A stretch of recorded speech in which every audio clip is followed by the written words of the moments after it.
Hello friends, I am teacher Vasan.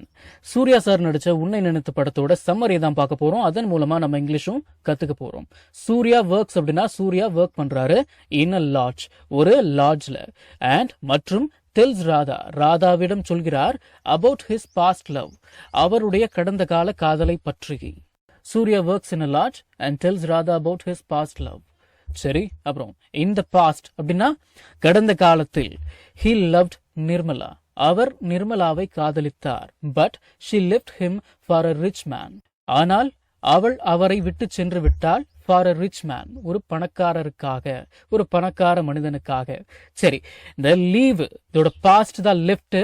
இந்த leave அப்படின்ற வார்த்தைக்கு ஒருத்தரை விட்டுட்டு போறது அப்படின்னு கூட அர்த்தம் இருக்கு. சரிங்களா, மனசுல வச்சுக்கோங்க. இந்த past he loved Nirmala but she left him for a rich man. கடந்த காலத்தில் அவர் நிர்மலாவை காதலித்தார், ஆனால் அவள் ஒரு பணக்காரனுக்காக அவரை விட்டு சென்றாள். சரி, தட் மேன் லெஃப்ட் நிர்மலா, அந்த மனுஷன், எந்த மனுஷன்? அந்த பணக்கார மனுஷன் லெஃப்ட் நிர்மலா அப்படின்னா நிர்மலாவை விட்டுட்டு போயிட்டான். அண்ட் மற்றும் ஷி பிகேம், அவள் ஆனால் புவர் அகைன், மீண்டும் ஏழையாக. That man left Nirmala and she became poor again. சரி, அப்புறம் இயர்ஸ் லேட்டர். இயர்ஸ் லேட்டர் அப்படின்னா பல வருடங்களுக்கு பிறகு அப்படின்னு அர்த்தம். பல வருஷங்களுக்கு அப்புறமா. சூர்யா ஃபைண்ட்ஸ் நிர்மலா ஸ்ட்ரகிளிங், சூர்யா நிர்மலா கஷ்டப்படுறத பாக்குறாரு. இந்த ஃபைண்ட் அப்படின்ற வார்த்தைக்கு கண்டுபிடிக்கிறது, பாக்குறது, நோட்டீஸ் பண்றது அப்படின்னு அர்த்தம் இருக்கு. சரிங்களா, அந்த ஃபைண்ட் அப்படின்ற வார்த்தைக்கு பார்ப்பது, SWC, இந்த அர்த்தம் கூட இருக்கு. சரிங்களா, சூர்யா ஃபைண்ட்ஸ் நிர்மலா அப்படின்னா சூர்யா நிர்மலாவை கண்டுபிடிக்கிறாரு அப்படின்னு இங்க அர்த்தம் எடுத்துக்க கூடாது. சூர்யா ஃபைண்ட்ஸ் நிர்மலா அப்படின்னா சூர்யா நிர்மலாவை பார்க்கிறாரு ஸ்ட்ரகிளிங், கஷ்டப்படுவதை. அண்ட் மற்றும் டிசைட்ஸ் அப்படின்னா முடிவெடுக்கிறாரு. டு ஹெல்ப் ஹர், அவளுக்கு ஹெல்ப் பண்ண. பல ஆண்டுகளுக்கு பிறகு நிர்மலா கஷ்டப்படுவதை கண்ட சூர்யா அவளுக்கு உதவ முடிவு செய்கிறார். சரி, ஹீ செல்ஸ், அவர் விற்கிறார். ஹிஸ் ஓன் ப்ராப்பர்ட்டி, அவருடைய சொந்த சொத்தை. எதுக்கு? To pay for Nirmala's medical studies. To pay அப்படின்னா பணம் செலுத்துவதற்கு, பணம் செலுத்த. ஃபார் நிர்மலாஸ் மெடிக்கல் ஸ்டடீஸ், நிர்மலாவினுடைய மருத்துவ படிப்பிற்கு. He sells his own property to pay for Nirmala's medical studies. சரி, அப்புறம் தினசரி பயன்படுத்தப்படக்கூடிய 1000 இங்கிலீஷ் வாக்கியங்கள் தமிழ் அர்த்தத்துடன் ஒரே PDFல வெறும் 199 ரூபாய் மட்டுமே. ஸ்கிரீன்ல தெரியுற நம்பருக்கு இப்பவே வாட்ஸ்அப் பண்ணுங்க. இது புக் இல்ல, PDF ஃபைல். ஃப்ரீ டைம்ல PDF ஓபன் பண்ணி போன்லயே லேர்ன் பண்ணிக்கலாம். நீங்க பணம் அனுப்பிய உடனே வாட்ஸ்அப் மூலமா PDF உடனடியா வாங்கிக்கலாம். Radha sees Surya's good heart, Radha சூர்யாவினுடைய நல்ல மனதை பார்க்கிறாள். அண்ட் மற்றும் falls in love with him, அவர் மீது காதல் கொள்கிறாள். சூர்யாவின் நல்ல மனதை பார்த்து ராதா அவர் மேல் காதல் கொள்கிறாள் அப்படின்னு அர்த்தம். சரி, ஓகே, அடுத்தது ராதா வெயிட்ஸ் அப்படின்னா ராதா வெயிட் பண்றா ஃபார் 5 இயர்ஸ், 5 வருஷம். ஃபார் சூர்யா, சூர்யாவுக்காக. ரெஃப்யூஸ் அப்படின்னா மறுப்பது அப்படின்னு அர்த்தம்.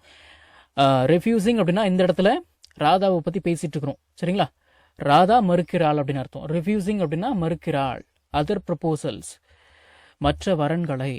ப்ரொபோசல்ஸ் அப்படின்னா வரன்கள் அப்படின்னு கூட அர்த்தம் எடுத்துக்கலாம். மனசுல வச்சுக்கோங்க. ஆஃப்டர் பிகமிங் எ டாக்டர், ஒரு டாக்டராக ஆன பிறகு நிர்மலா ஆஸ்க்ஸ், நிர்மலா கேட்கிறாள் சூர்யாவை டு மேரி ஹர், அவளை திருமணம் செய்ய. டாக்டர் ஆன பிறகு நிர்மலா சூர்யாவிடம் அவளை திருமணம் செய்து கொள்ள கேட்கிறாள். சூர்யா ரெஃப்யூசஸ், சூர்யா மறுக்கிறார். சேயிங் அப்படின்னா சொல்கிறார் அப்படின்னு அர்த்தம். ஷீ லெஃப்ட் ஹிம், அவள் அவரை விட்டு சென்றாள். When he had no money, அவர்கிட்ட பணம் இல்லாம இருந்த பொழுது. இந்த வென் அப்படின்ற வார்த்தைக்கு பொழுது அப்படின்னு கூட அர்த்தம் எடுத்துக்கலாம். ஹி ஹேஸ் நோ மணி அப்படின்னா அவர்கிட்ட பணம் இல்லை. இந்த ஹேஸ் இதோட பாஸ்ட் தான் had. He had no money அப்படின்னா அவர்கிட்ட பணம் இல்லாம இருந்துச்சு. When he had no money அப்படின்னா அவர்கிட்ட பணம் இல்லாம இருந்த பொழுது. ஷி லெஃப்ட் ஹிம், அவள் விட்டு சென்றாள். அவரிடம் பணம் இல்லாமல் இருந்த பொழுது அவள் அவரை விட்டு சென்றாள். சேயிங் என்று கூறி சூர்யா ரெஃப்யூசஸ், சூர்யா மறுக்கிறார். இப்போ இந்த வாக்கியத்துல சேயிங் அப்படின்னா என்று கூறி, என்று அவர் சொல்லி அப்படின்னு அர்த்தம் எடுத்துக்கணும். அது ஏன் எதுக்கு அப்படின்னு ரொம்ப ஆராய்ச்சி பண்ணிட்டு இருக்காம மனசுல வச்சுக்கோங்க. அவ்வளவுதான், ரொம்ப பிரச்சனை இருக்காது. ரொம்ப போட்டு குழப்பிக்காதீங்க. சில வாக்கியங்கள்ல இப்படியும் அர்த்தம் எடுத்துக்கலாம் அப்படின்னு மனசுல வச்சுக்கோங்க, அவ்வளவுதான். சூர்யா சூசஸ் அப்படின்னா சூர்யா தேர்ந்தெடுக்கிறார் ராதாவை. பிகாஸ் ஏன்னா ஹர் லவ், அவளுடைய காதல் வாஸ் ட்ரூ அண்ட் லாயல். உண்மையாகவும் விசுவாசமாகவும் இருந்தது. நம்ம தமிழ்ல பேசக்கூடிய அன்றாட வாக்கியங்களை இங்கிலீஷ்ல இப்படி பேசலாம்னு சொல்லி ஒரு 1000க்கும் மேற்பட்ட ஆங்கில வாக்கியங்களை தமிழ்ல மொழிபெயர்த்து ஒரு 5 PDF நான் ரெடி பண்ணி வச்சிருக்கேங்க. ஒரு PDF ஓட பிரைஸ் வந்து பாத்தீங்கன்னா 50 rupees. ஆனா இந்த 5 PDFையும் நீங்க 250 ரூபாய் கொடுத்து வாங்க தேவையில்லை.